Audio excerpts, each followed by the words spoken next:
Perkenalkan, kami dari kelompok 4 ingin memperkenalkan diri. Perkenalkan, nama saya Dina Rajistia. Perkenalkan, nama saya Anita. Perkenalkan, nama saya Amelia. Perkenalkan, nama saya Alfa Eliana. Perkenalkan, nama saya Mutiara. Perkenalkan, nama saya Karina Rizkiana. Di sini kami akan membuat video presentasi tentang materi Pancasila. Selamat menyaksikan. Sejarah perumusan Pancasila. Sejarah perumusan Pancasila dimulai dari sidang pertama BPUPKI 29 Mei sampai 1 Juni 1945 untuk merumuskan dasar negara Indonesia merdeka. 3 tokoh utama yaitu Muhammad Yamin, Soepomo, dan Soekarno menyampaikan gagasan dengan 1 Juni 1945 ditetapkan sebagai hari lahir Pancasila karena pidato Soekarno. Rumusan final disahkan PPKI pada 18 Agustus 1945. Berikut adalah tahapan sejarah perumusan Pancasila. 1.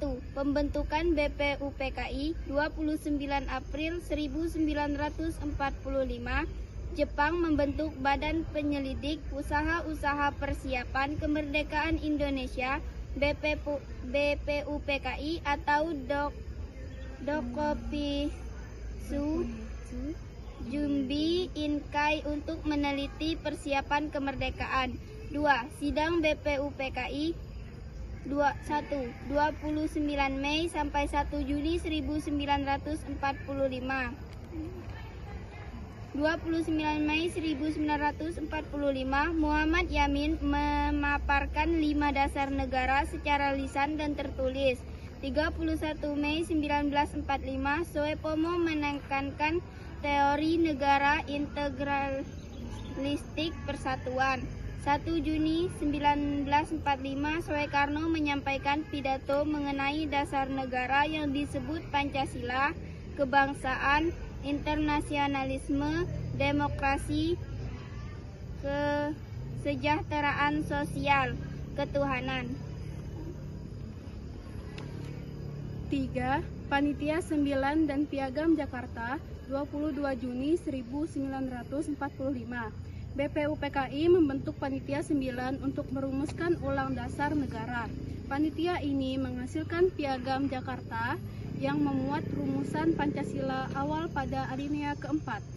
4. Sidang BPUPKI 2 10-16 Juli 1945.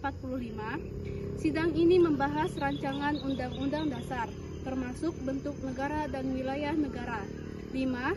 Pengesahan oleh PPKI 18 Agustus 1945. Sehari setelah proklamasi, PPKI mengesahkan Undang-Undang Dasar 1945, rumusan Pancasila yang sah tercantum dalam pembukaan Undang-Undang Dasar 1945. Alinea keempat, dengan perubahan pada sila pertama dari Piagam Jakarta, Pancasila akhirnya disepakati sebagai dasar negara yang sah, mencakup sila-sila yang kita kenal sekarang, yakni ketuhanan, kemanusiaan, persatuan, kerakyatan, dan keadilan sosial. Nilai-nilai Pancasila meliputi nilai dasar hakikat kelima sila, instrumental, penjabaran, dan praksis pelaksanaan yang berakat pada ketuhanan, kemanusiaan, persatuan, dan kerakyatan. Sila pertama menekankan religiusitas dan toleransi, kedua kemanusiaan dan moralitas, ketiga persatuan dan nasionalisme, keempat demokrasi dan musyawarah, serta kelima keadilan sosial. Berikut adalah nilai-nilai yang terkandung dalam setiap sila Pancasila. Yang pertama, sila ke-1, ketuhanan yang Maha Esa, nilai religius atau ketuhanan, pengakuan terhadap Tuhan yang Maha Esa, dan keyakinan beragama, saling menghormati, dan toleransi antarumat beragama, menolak ateisme, dan menjunjung tinggi kebebasan beribadah. Sila kedua, kemanusiaan yang adil dan beradab, nilai kemanusiaan atau moralitas, pengakuan terhadap harkat, martabat, dan hak asasi manusia, penerapan persamaan derajat dan tidak semena-mena mengembangkan sikap tenggang rasa, dan menjunjung tinggi nilai-nilai kemanusiaan. Sila ketiga, Persatuan Indonesia, nilai persatuan kebangsaan, menempatkan kepentingan bangsa di atas kepentingan pribadi golongan. Cinta tanah air, kebangsaan, dan rela berkorban demi negara. Menjaga persatuan dan kesatuan di tengah keberagaman Bhinneka Tunggal Ika. Sila keempat, kerakyatan yang dipimpin oleh hikmat kebijaksanaan dalam permusyawaratan perwakilan, nilai kerakyatan demokrasi. Mengutamakan masyarakat untuk mencapai mufakat dalam mengambil keputusan. Tidak memaksakan kehendakan kepada orang lain.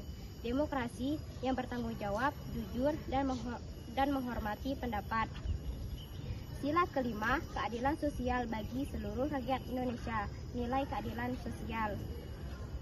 Pemerataan, kemakmuran, dan keadilan yang hakikat.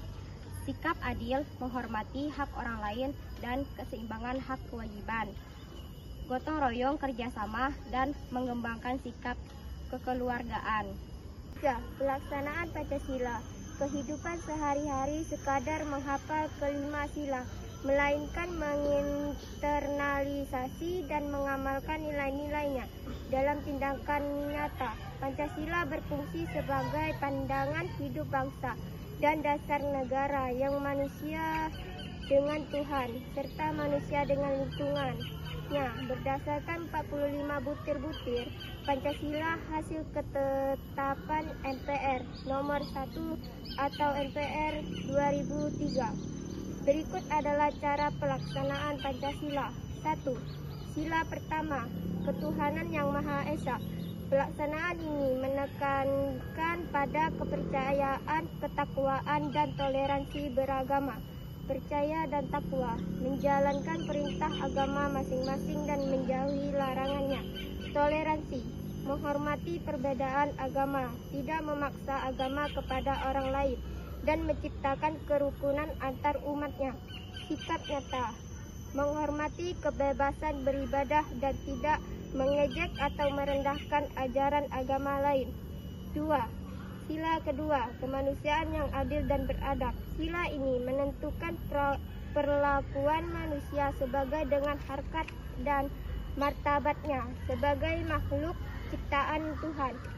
Kesetaraan, mengakui persamaan derajat, hak dan kewajiban asasi setiap manusia tanpa membeda-bedakan suku, keturunan, agama, atau status sosial. Empati dan solidaritas, saling mencintai sesama manusia, tegang rasa, dan menjunjung tinggi nilai kemanusiaan. Tindakan aktif dalam kegiatan manusia, berani membela kebenaran dan keadilan. Sila ketiga, Persatuan Indonesia. Pelaksanaan sila ketiga berfokus pada menjaga persatuan dan kesatuan di tengah keberagaman bangsa. Nasionalisme menempatkan persatuan-kesatuan kepentingan serta keselamatan bangsa dan negara di atas kepentingan pribadi atau golongan. Cinta tanah air mengembangkan rasa cinta kepada tanah air dan bangsa, serta rela berkorban untuk kepentingan negara. Keberagaman mengembangkan persatuan Indonesia atas dasar Bhinneka Tunggal Ika dan memajukan pergaulan demi persatuan bangsa. Sikap nyata menggunakan produk dalam negeri, menghargai budaya daerah lain, dan menjaga perdamaian. Sila keempat, kerakyatan yang dipimpin oleh hikmat kebijaksanaan dalam permusyawaratan perwakilan. Sila ini mengutamakan musyawarah untuk mufakat dalam pengambilan keputusan. Demokrasi mengutamakan musyawarah dalam mengambil keputusan untuk kepentingan bersama. Musyawarah tidak memaksakan kehendak kepada orang lain dan menghormati hasil keputusan musyawarah meskipun berbeda dengan pendapat pribadi. Sikap nyata menghargai pendapat teman saat diskusi kelompok dan berpartisipasi dalam pemilihan umum atau ketua kelas. Sila kelima, keadilan sosial bagi seluruh rakyat Indonesia. Pelaksanaan sila kelima mencerminkan sikap adil dan keseimbangan antar hak dan kewajiban. Keadilan mengembangkan sikap adil terhadap sesama, menjaga keseimbangan antara hak dan kewajiban. Sikap sosial menghormati hak orang lain, suka memberi pertolongan, dan tidak menggunakan hak milik untuk hal-hal yang bersifat pemborosan. Sikap nyata tidak bergaya hidup mewah, jujur yang dalam bekerja, dan adil dalam pembagian tugas. Sekian presentasi dari kami akhiri. Wassalamualaikum warahmatullahi wabarakatuh.